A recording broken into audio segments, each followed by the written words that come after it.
नमस्कार। आप सभी देशवासियों को आज अक्षय तृतीया एवं भगवान परशुराम की जन्म जयंती पर हार्दिक शुभकामनाएँ और बहुत-बहुत बधाई। जो अपने नायकों पर गर्व करता है, उनसे प्रेरणाएँ लेता है, इन्हें अपने जीवन में कोई निरुत्साहित नहीं कर सकता।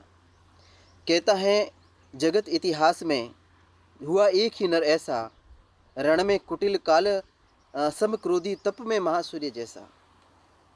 एक एजेंडे की तरफ भगवान परशुराम को ऐसा बताया जाता है कि इन्होंने ये क्षत्रियों के खिलाफ रहे। इन्होंने क्षत्रियों को मतलब क्षत्रियों को 21 बार धरती विहीन कर दिया। ऐसा नहीं है, ये गलतफ़हमी है। हुआ ये था कि जो एक राजा सहस्त्र अर्जुन जो था, उस काल में एक उनकी दमनकारी नीतियों के कारण परशुराम के पिताजी की हत्या हुई थी जमदग्नि ऋषि जमदग्नि को। क्योंकि उनकी जो कामधेनु गाय थी, वो गाय उस राजा को चाहिए थी और उन्होंने मना कर दिया कि मैं इस गाय को नहीं दे सकता, क्योंकि मेरे पास जो इतने शिष्य हैं, ज्ञान अर्जित करने के लिए आते हैं, उनकी सेवा के लिए और ये आतिथ्य स्वीकार जब हम करते हैं तो उसकी सेवा के लिए गाय बहुत ज़रूरी है, उन्होंने दी नहीं। तो वो अपना अपमान समझ के सहसा अर्जुन गए और उन्होंने जो पूरी गुरुकुल है, उनके घर है, उसको उजाड़ दिया, तितर-बितर कर दिया। तो जब परशुराम को ये पता चली बात, तो वह सहसा अर्जुन के पास गए और इस बात के लिए उन्होंने उस राजा को सज़ा दी। ठीक उसके बाद उस राजा को ये खुद का अपमान उन्होंने समझा और बदला लेने के लिए उसके जो पुत्र थे, उनको भेजा और उसको जो परशुराम जी के पिताजी से उसकी हत्या कर दी। और जब ये बात परशुराम जी को पता चली कि अब तो हत्या तक हो गई है, उन्होंने एक प्रण ले लिया। उन्होंने प्रतिज्ञा करी कि ये सहस्त्र अर्जुन के जो पूरे वंश हैं, 21 पुत्र हैं, इसको मैं पूरे वंश को ही समाप्त कर दूंगा, मृत्यु दंड दे दूंगा, हत्या कर दूंगा। तो हुआ भी यही, उन्होंने पूरे सहस्त्र अर्जुन के शासन को ही समाप्त कर दिया।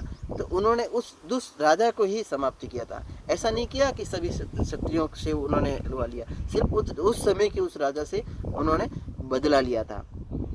ये तो शास्त्रों में भी कहा गया है कि छठे साठियम समाचरेत, क्योंकि दुष्ट के साथ दुष्टता का ही व्यवहार करना चाहिए, ऐसा हुआ था। बाकी आप देखेंगे तो महर्षि विश्वामित्र हैं, महर्षि कश्यप हैं और भगवान जो शंकर जो हैं, उनसे शस्त्र और शास्त्र का ज्ञान उन्होंने अर्जित किया था। उन्होंने ये वरदान भी उन्होंने दिया था कि ये अंतिम कल्प तक ये जिएंगे। परशुराम जी अंतिम कल्प तक जिएंगे। सतयुग में उन्होंने ये सब किया था, जो दुष्ट का एक वंश का विनाश करना हो। बाद में उन्होंने अपनी शक्तियों को भगवान श्री राम को समर्पित कर दिया था। इन्होंने हो सकता है ऐसा कोई लक्ष्मण जी के साथ एक कहासुनी हुई हो, लेकिन उन्होंने कभी उनसे युद्ध नहीं किया और उन्होंने कभी उनके संबंध मधुर ही रहे हैं। उसके बाद में जब द्वापर युग में आते हैं, भीष्म को है, द्रोणाचार्य को है, कर्ण को है, उनके वह घरू रहे हैं, उनको उन्होंने बताया है। और कृष्ण से भी ज़्यादा सच्चाई हुई है, नीति राजनीति के बारे में उनसे भी काफ़ी सच्चाई हुई है। जब ब्राह्मणों के सम्मान की और इस सब की बात आती है, तो ब्राह्मणों के बारे में मतलब यूँ है कि जब राम और रावण के से युद्ध हुआ, तो रावण रावण ब्राह्मण वंश का था, लेकिन आज भी हम राम को पूजते हैं। इसका कारण ये है कि जन्म को कभी महत्व इस संस्कृति ने दिया नहीं है, इसने कर्म को महत्व दिया है। जन्म को महत्व नहीं दिया, कर्म को महत्व। आपका जन्म क्या हुआ, कहाँ हुआ, किसके घर में हो, ये महत्वपूर्ण नहीं है, आपका कर्म क्या है ये महत्वपूर्ण है। ये बात समझने की है। लेकिन ब्राह्मणों ने एक संघर्ष में जीवन जिया है, ये बात स्वीकार करनी पड़ेगी। क्योंकि जब इस देश पे जब सिकंदर का आक्रमण हुआ था, उससे उन्होंने बचाया, ठीक है ना। जब चंद्रगुप्त को राजा बनाने की बात आई, तो आचार्य चाणक्य ने प्रयास किया, खुद प्रधानमंत्री था, लेकिन चंद्रगुप्त से राज करवाया उन्होंने। और आप रामायण में भी आप देंगे, जब राम और लक्ष्मण वनवास थे, उनके दो भाई भरत और शत्रुघ्न ननिहाल थे, तब तक ऋषि वशिष्ठ ने उनका सब राजकाज संभालते थे।